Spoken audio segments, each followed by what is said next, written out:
सहनाववतु सहनौ भुनक्तु सह वीर्यं करवावहै तेजस्विनावधीतमस्तु मा विद्विषावहै। ओम शांति शांति शांति। वैदिक जीवन पद्धति की इस कक्षा में आप सभी का हार्दिक स्वागत है, अभिनंदन है। वेदो अखिलो धर्म मूलम, वेद सब सत्य विद्याओं का पुस्तक है। वेद का पढ़ना, पढ़ाना, सुनना, सुनाना तथा अपने आचरण में लाना हम सभी का परम कर्तव्य है। जब जीवन हमारा वेद मार्ग पर चलता है, ज्ञान मार्ग पर चलता है, ज्ञान से युक्त होकर के हम सारे कर्म करते हैं, तो ज्ञान हमारे लिए इस जीवन और इस जहान को महान बनाने का बहुत बड़ा साधन है। इसलिए हम ज्ञान पूर्वक क्रिया व स्तुत्य सुख की कामना करें। जो ज्ञान से विहीन है, अज्ञानता, अल्पज्ञता या अपरिपक्वता में कर्मों का अनुष्ठान करता है, तो उसका जो कर्म है वह कहीं न कहीं ऐसा कर्म कर देता है जो उसको दुख देता है, कष्ट देता है, दूसरों को भी वह कल्याणकारी नहीं हो पाता है। इसलिए हम स्नेह और निर्दोष होने के साथ हमारी जो क्रियाएं हों वो समझदारी से हों, ऐसा हमारा प्रयास होना चाहिए। तो आज हम ऋग्वेद के 5वें मंडल के 64वें सूक्त के दूसरे मंत्र का स्वाध्याय करेंगे। बहुत सुंदर वेद मंत्र है। ओम ता बाहवा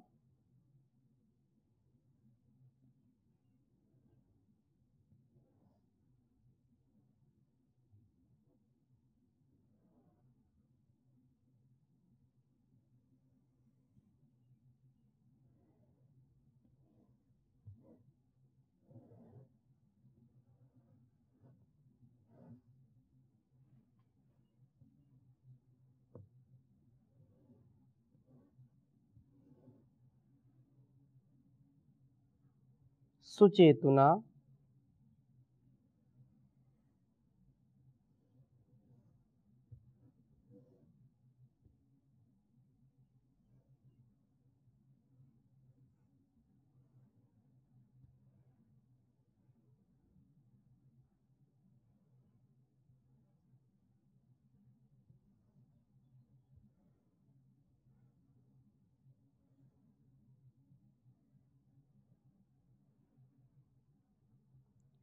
प्रयंत अस्मा।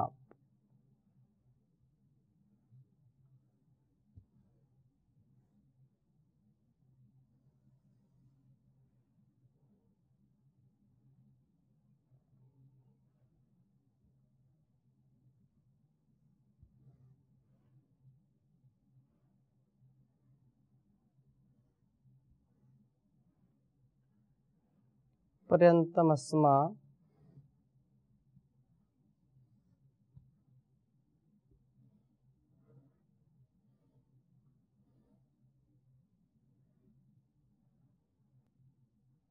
अर्चते।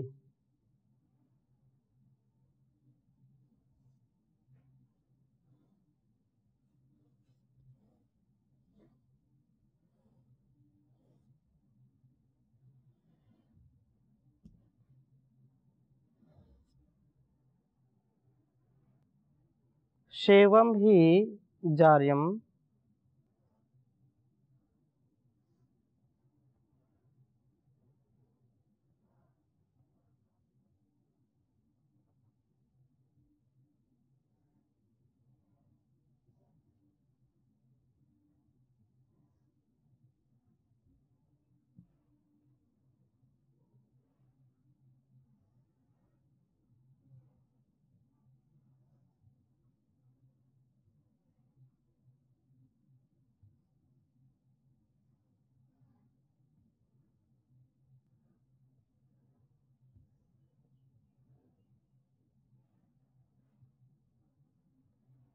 वहम विश्वासो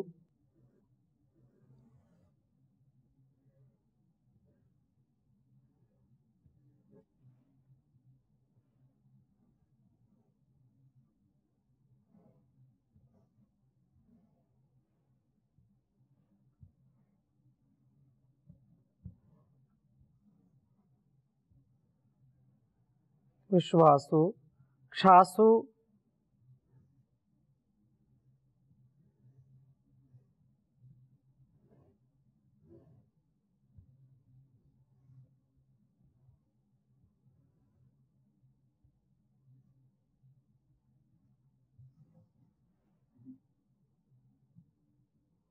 जोगवे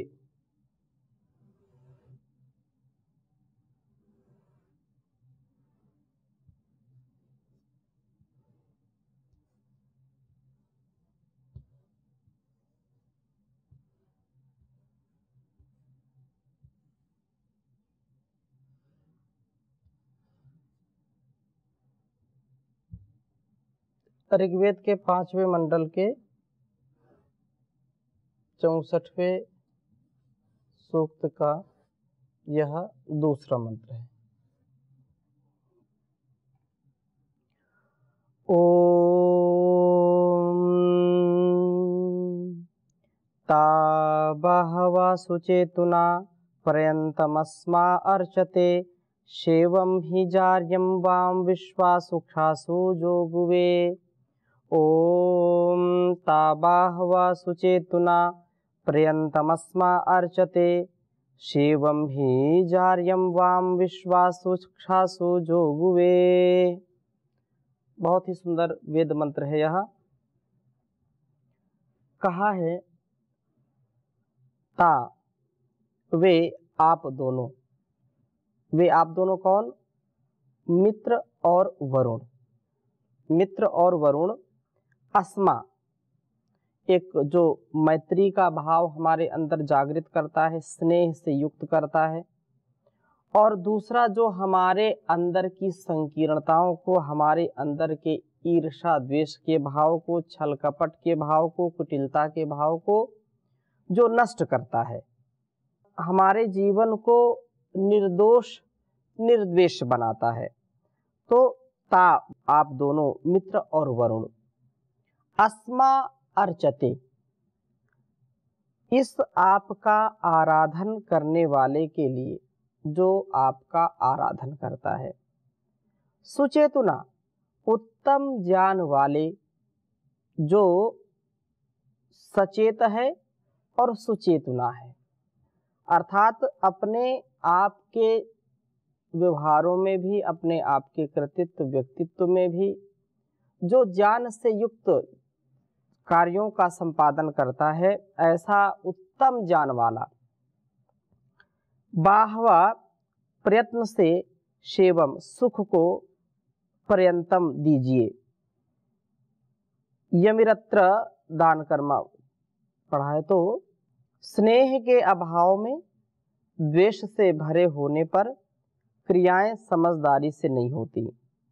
स्नेह का जब अभाव होता है, स्नेह के स्थान पर ईर्षा द्वेष कुटिलता होती है, जब व्यक्ति का स्वभाव चिड़चिड़ा हो जाता है, स्वार्थी हो जाता है, लोभी हो जाता है, व्यक्ति क्रोधी हो जाता है, उस समय स्नेह का भाव खंड खंड हो जाता है, चूर चूर हो जाता है, और स्नेह के अभाव में फिर जलन, ईर्षा, द्वेष, छल, कपट, ये जो क्रियाएं हैं, जो एक सच्चा अच्छा व्यक्ति नहीं कर सकता, जिसके अंदर थोड़ी सी भी समझ है, वह व्यक्ति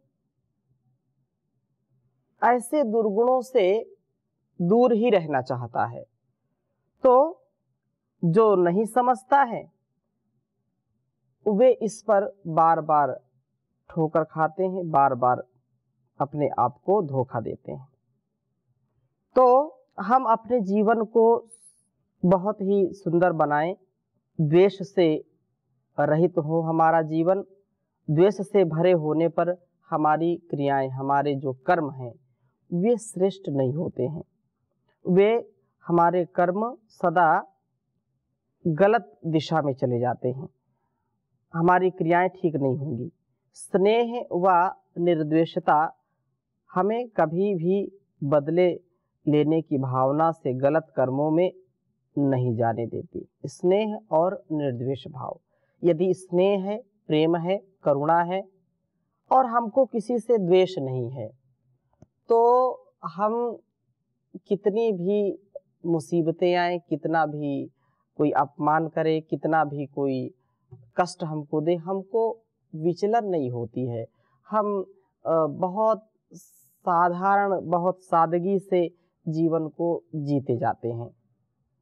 लेकिन यदि कोई हमारे जीवन को ईर्ष्या द्वेष की भावना से, छल कपट की भावना से, संकीर्ण विचारधारा की भावना से देखता है और हमारे अंदर वो दुर्गुण हैं, तो वह व्यक्ति भी हमसे बचेगा और हम भी कभी प्रसन्नचित नहीं रह सकते। हमारे जो भी कार्य होंगे कहीं ना कहीं वो अवश्य ही उल्टे हो जाएंगे, अवश्य ही हम अपने कर्मों को ठीक ठीक नहीं कर पाएंगे।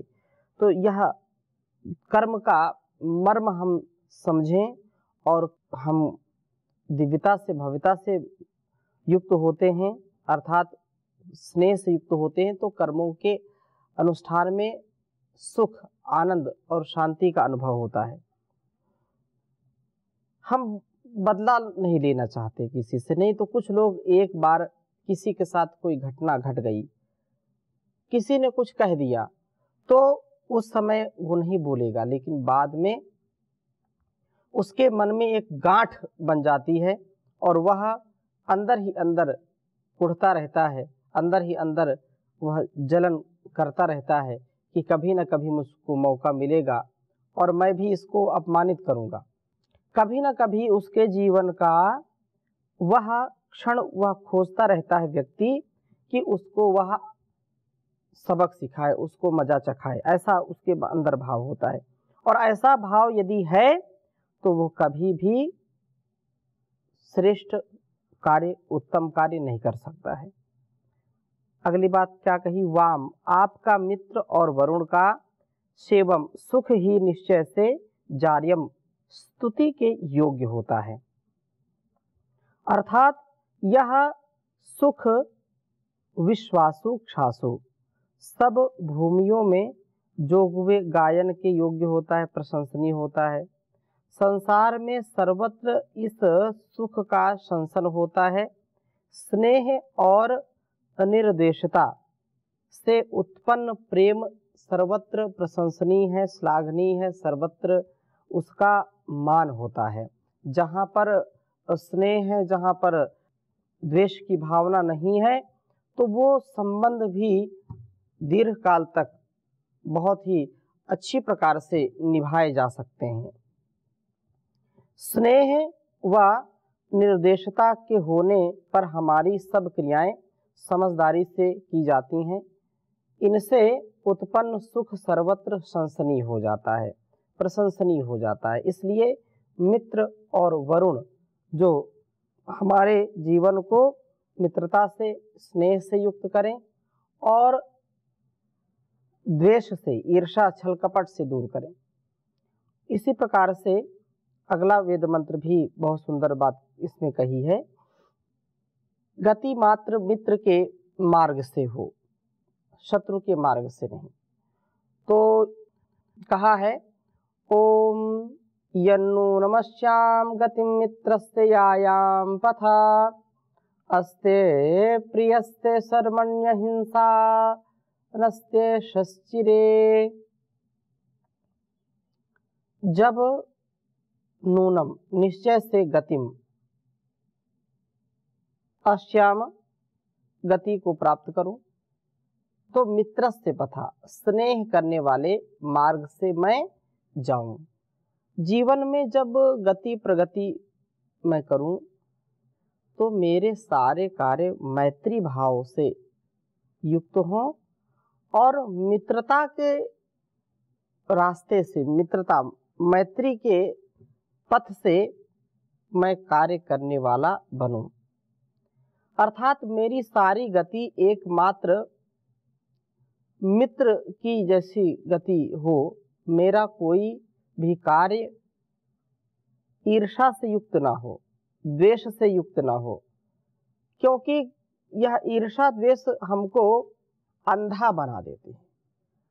अंधा तात्पर्य ये है कि जिससे हम ईर्ष्या करते हैं, जिससे हम द्वेष करते हैं, द्वेष एक बार हो गया तो व्यक्ति कितना भी अच्छा हो, कितना ही श्रेष्ठ हो, हमको उसके कार्यों में, उसके व्यक्तित्व में कमियां ही नजर आती हैं। हम द्वेष कर बैठते हैं एक दूसरे से तो फिर कभी उसकी अच्छाइयां हमको नजर नहीं आती। यह द्वेष का परिणाम है कि हम अच्छी चीज को भी, अच्छे स्वभाव को भी, अच्छे कर्मों को भी स्वीकार नहीं कर पाते हैं, हमारे लिए वो स्वीकार्य नहीं होती हैं। और यदि राग है किसी से तो वहां भी न्याय का पक्ष हम भूल जाते हैं।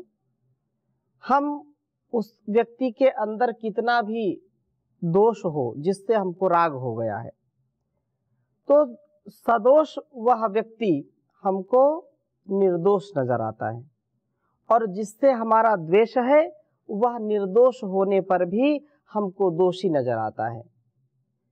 इतनी हमारी मति फिर जाती है, इतना हमारा ज्ञान अपरिपक्व हो जाता है कि क्या सही है क्या गलत है, हम उसको भूल बैठते हैं और अपने जीवन को अंधकार की ओर ले जाने का कार्य करते हैं। यहाँ पर यह बात कही है कि मैं जो भी कार्य करूं मैत्री भाव से करूं, मेरे अंदर ईर्ष्या द्वेष न हो, ऐसे पथ से चलो जो मैत्री का पथ है, जो द्वेष का पथ नहीं है। मैं द्वेष से युक्त होकर के कोई भी कर्म ना करूं, कोई भी क्रिया ना करूं। अस्य इस प्रियस्य, अस्य इस प्रियस्य सबकी प्रीति के कारणभूत अहिंसा नस्ते, किसी की हिंसा न करने वाले मित्र की शर्मणी, शरण में सच्चिरे सब संगत हो जाते हैं। मित्र देवता का आराधन सबको एक बना देता है। सच्चा का अर्थ है पूजा करना भी, तो प्रभु का सच्चा पूजन भी यही है कि हम सब परस्पर स्नेह व निर्द्वेषता से चलें। यदि वास्तव में इसमें सच्चाई है, अब इसको कोई स्वीकार करे ना करे, हम सब उस परम पिता परमेश्वर की संतानें हैं, स्त्री के रूप में, पुरुष के रूप में, चाहे किसी भी मत मजहब, किसी भी संप्रदाय, किसी भी समुदाय का व्यक्ति हो, जो भी जीव जंतु हैं, कीट पतंग, हाथी घोड़ा, सब जितना भी, सब उस परमात्मा के द्वारा बनाए गए हैं। तो हम यदि एक हैं, उस परमात्मा की संतानें हैं, और हम यदि परस्पर ईर्ष्या द्वेष करते हैं, परस्पर यदि हम लड़ते झगड़ते हैं, तो वह हमारे लिए भी कल्याणकारी नहीं है, और ईश्वर का भी जो प्रयोजन है हमारे इस जीवन को यहाँ बनाने का, वह प्रयोजन भी हम सिद्ध नहीं कर पा रहे हैं। जिस खरी कसौटी में वह उतार करके हमको श्रेष्ठतम बनाना चाहता है, हम वैसा नहीं बन पा रहे हैं, तो कहीं ना कहीं यह प्रभु की आज्ञा का उल्लंघन होगा। प्रभु की जो नीति बनाई है, जो उन्होंने उपदेश दिया है हम सबको, कैसा हमारा जीवन होना चाहिए, उससे भी हम विपरीत आचरण कर बैठते हैं। हमको ईश्वर की सच्ची पूजा करनी चाहिए अपने श्रेष्ठ कर्मों से, तो हम उसकी पूजा नहीं कर पाते हैं। हम परस्पर स्नेह व निर्द्वेषता से नहीं चल पाते हैं, तो यह उस प्रभु का अपमान होगा। जैसे एक माता पिता अपनी संतानों को कभी भी आपस में लड़ना, झगड़ना या ईर्ष्या द्वेष करना, एक दूसरे का अपमान करना, वो कभी नहीं चाहते कि हमारी संतानें लड़े झगड़ें। कोई भी सच्चा माता पिता या गुरु आचार्य कभी नहीं चाहते कि उनके संतान, उनके शिष्य आपस में ईर्ष्या द्वेष करने वाले हों।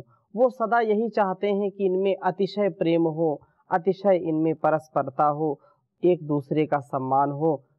घर परिवार समाज संसार जितना भी है यह सब हमारे लिए ही है।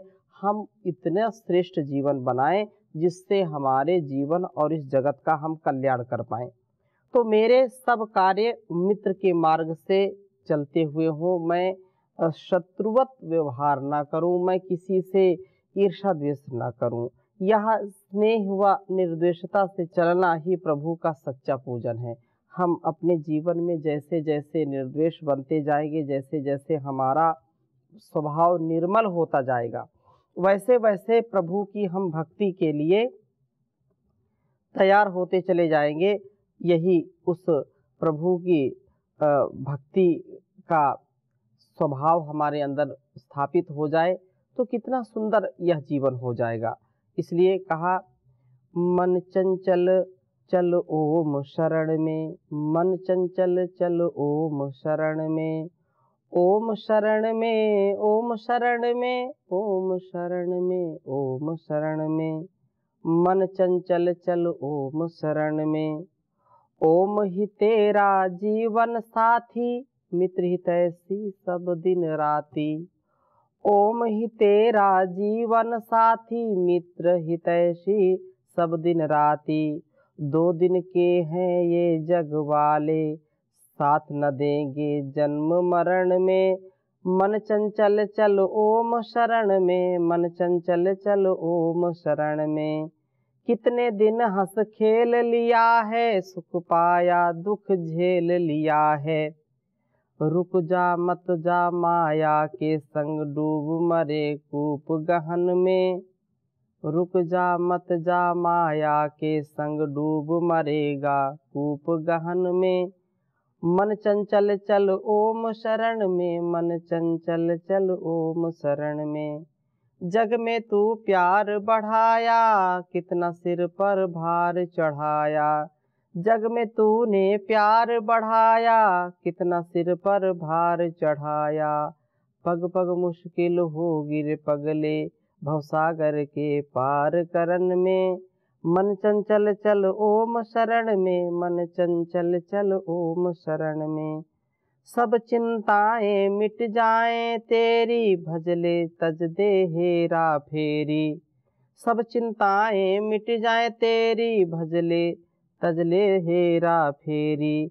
ओम नाम काले के सहारा, आनंद पाले ईश शरण में। मन चंचल चल ओम शरण में, मन चंचल चल ओम शरण में। तो ओम की शरण में आएं और ईर्ष्या द्वेष से हम बचें, ऐसा हम सबका स्वभाव हो, ऐसा संस्कार हो। ओम शांति शांति शांति।